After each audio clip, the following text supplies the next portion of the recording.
Hi everyone, how are you today? Well, guess what today is? I bet most of you would never guess this, but it is my 25th wedding anniversary today. And I just want to say happy anniversary to my husband and thank you for putting up with me for all of these years. And we've been together since the end of 1999 and we married in 2001. So it's been 25 years and it's hard to believe because the years, they go so fast, you know? They just do, they fly by, and it seems like yesterday when we said our vows, and I remember that day so well. And it really was a beautiful time in our lives. We were just starting out fresh, and I think I was 29 or 30 at that time, and he was, just a year and a half older than me. So at that time, we thought we were old, but we were fairly young, really, looking back, and we had a lot to learn. And it's only through the strength of God that we made it for these 25 years. And I'm so thankful to God that He's brought us this far and that He put us together.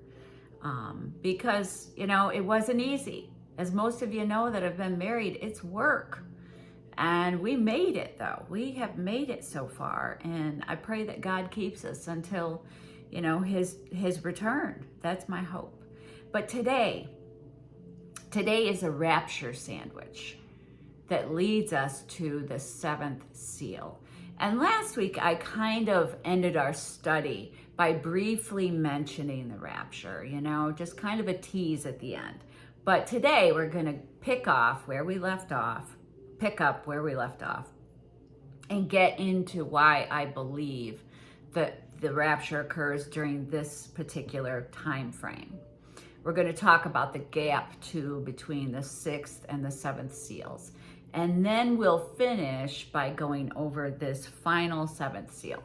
So, and I understand the truth is that the book of Revelation, it really is intimidating and it's confusing, especially to me. I remember when I was young, I would pick it up and I would look at it and it's like, this is how this ends, but I don't understand anything in it because it is confusing to most of us. And, as a Christian, we all know that we're constantly learning. It's never over. We'll learn until we're called home. But, the truth is even though it's confusing, when you look it over, there is actually a structural layout in this book. And largely the events unfold chronologically, right? So if you're a pre-wrather like me, the transition from the sixth seal to the seventh seal represents the most important turning point in end times prophecy, mainly because it marks the moment where human history as we know it ends, and the church is rescued into heaven, and the righteous wrath of God is unleashed at that point. So Revelation 6, verse 12 through 17 reveals that the opening of the sixth seal triggers absolute chaos in the cosmos, if you remember right. We went over this part pretty well. John describes the sun turning black as sackcloth, the full moon turning to blood, and the stars falling from heaven like unripe fig trees. Or figs, sorry, not fig trees, we wouldn't want that. But he describes the sky vanishing like a rolled up scroll and the mountains and islands shaken out of place. And I want to stop here for a minute and I want to tell you that my videos are just raw, okay? They're real and they're genuine, all right? It's not fake. I'm not fake. I'm real. And all my stupid little errors that I make, my sense of humor, all of it, this is me, And I think that a lot can be said about that today when all we see anymore are AI videos, right? You look up something, it's all AI. Nothing's real. No one's real. This is real, okay? And it's raw. And I'm not gonna take clips out of it or anything like that. What you see is what you get. And that's just how it is, because we need to move back to a time when we are just real. We're real with each other and we're not perfect. So anyways, I'm going to get back into this now. But he describes the sky vanishing like a rolled up scroll and the mountains and islands shaken out of place.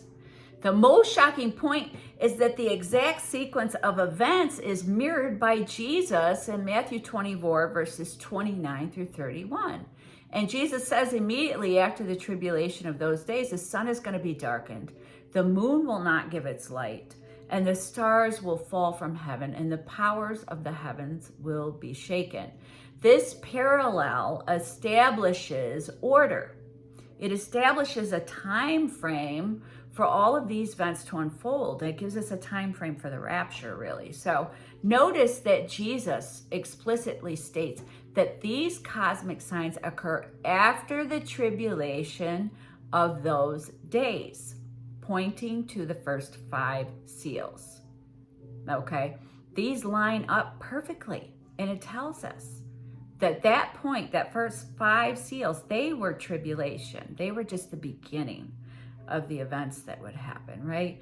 And to see exactly when that tribulation begins, we have to go back and look at the blueprint that God gave the prophet Daniel.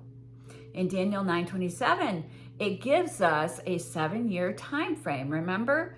But it tells us that the tribulation begins. It starts when he confirms this peace with the many. That's what it says. But it's broken. And it's broken into 2 distinct parts. The first period of time during this tribulation is just, tribulation. There's a false peace treaty, and the world, it's experiencing this tribulation, right? It's kind of a natural unfolding. The Antichrist comes on the scene, and there's wars, and there's murders, and all of these things kind of result from what he's doing and from the evil that's kind of not restrained anymore. It's unleashed on the world. So men just kind of act on their impulses, right? But so that's the first 3.5 years, all right?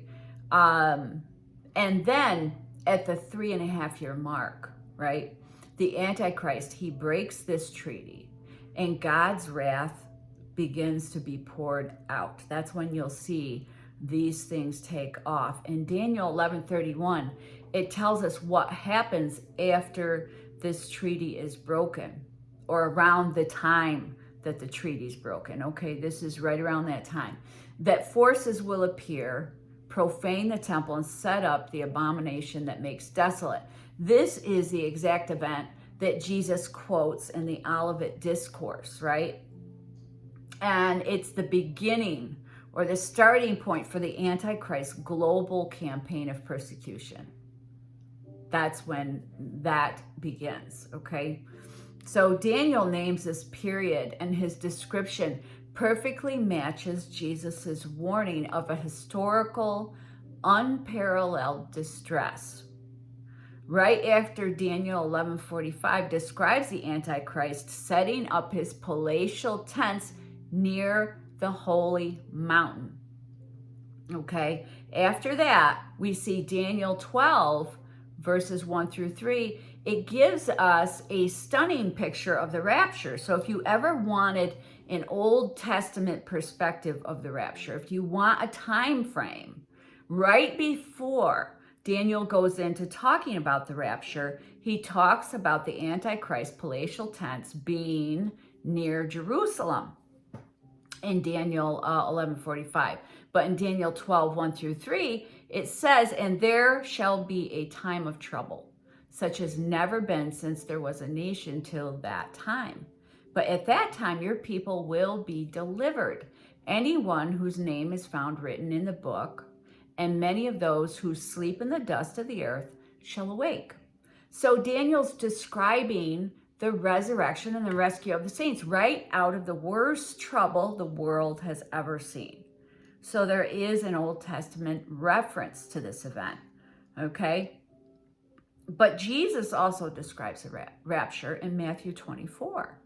"The sign of the Son of Man will appear in heaven, and he will send his angels with a loud trumpet call to gather his elect from the 4 winds."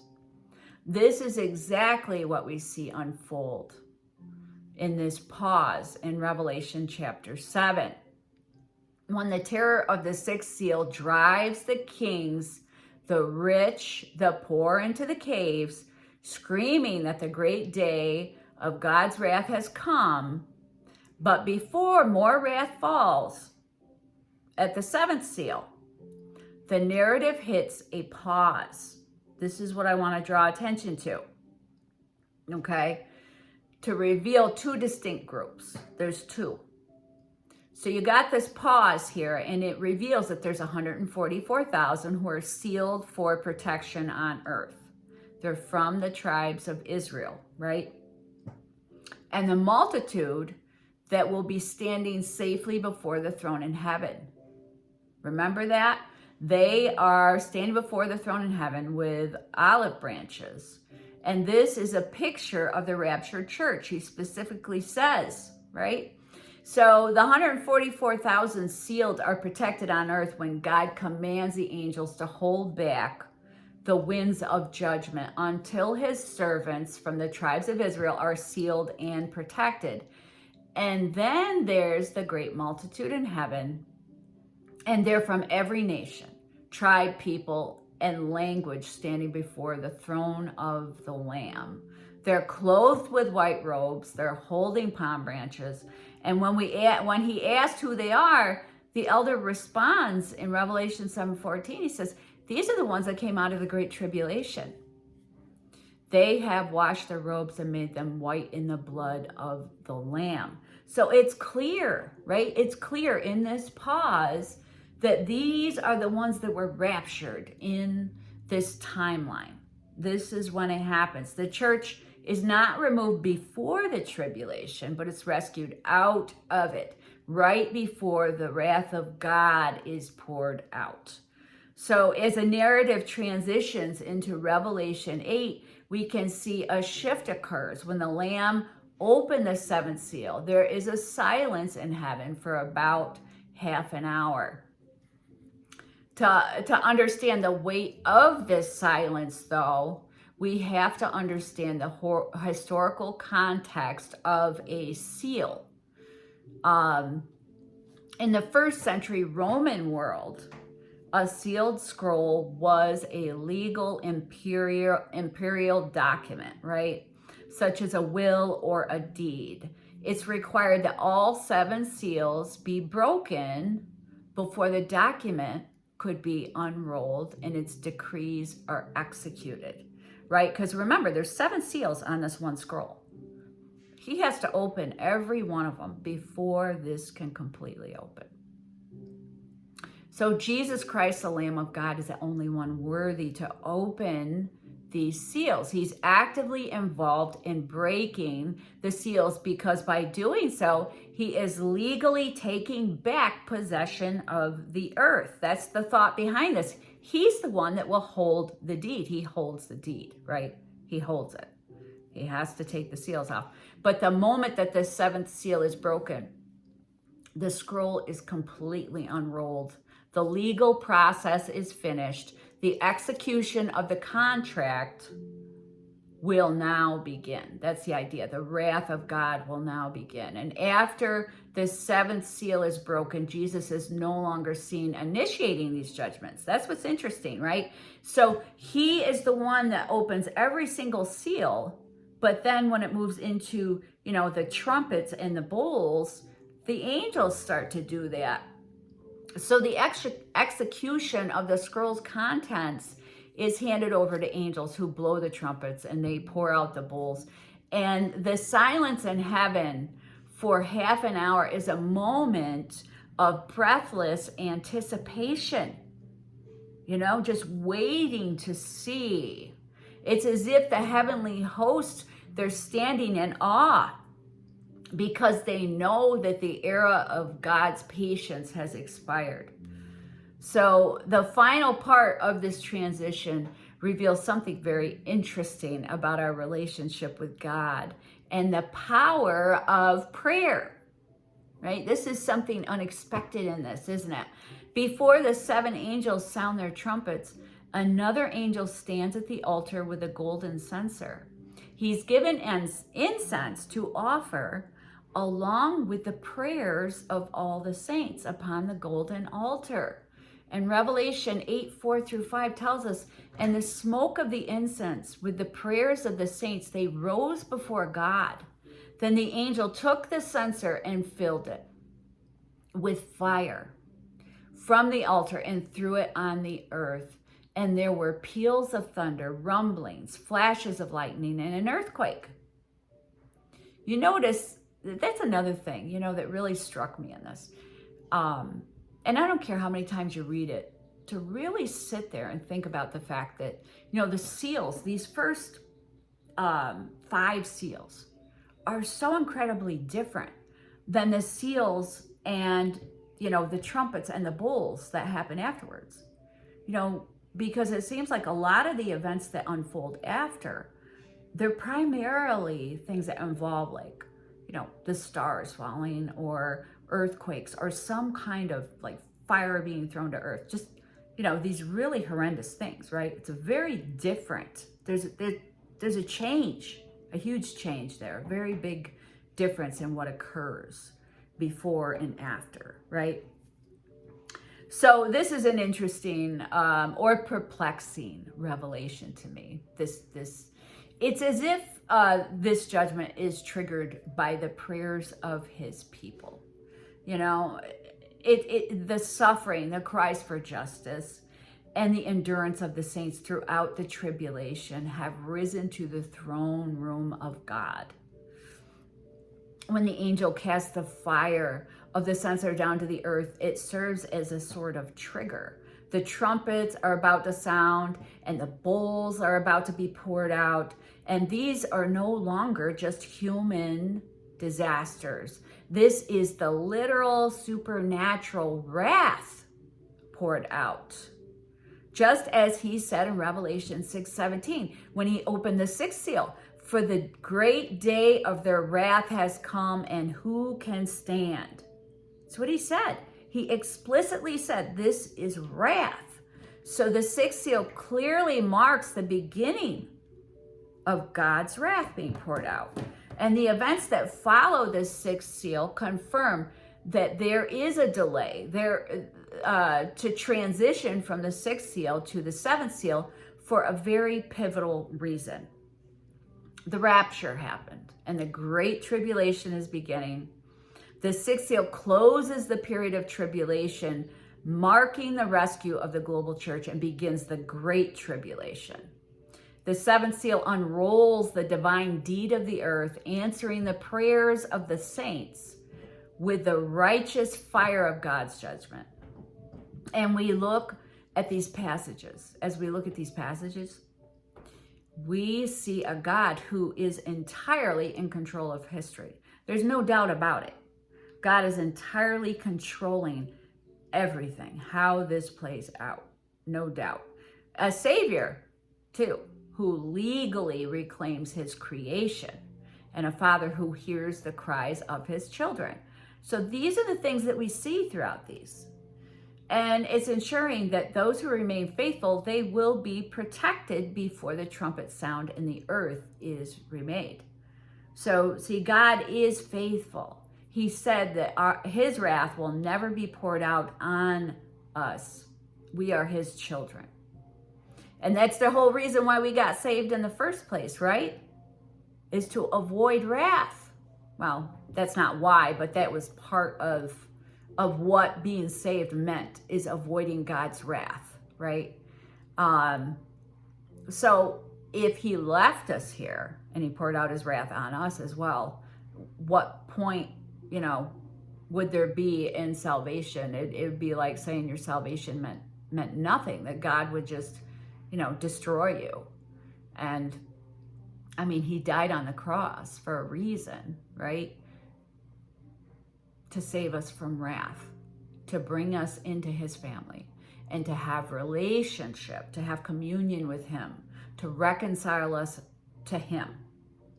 And because he loved us, that's the whole point.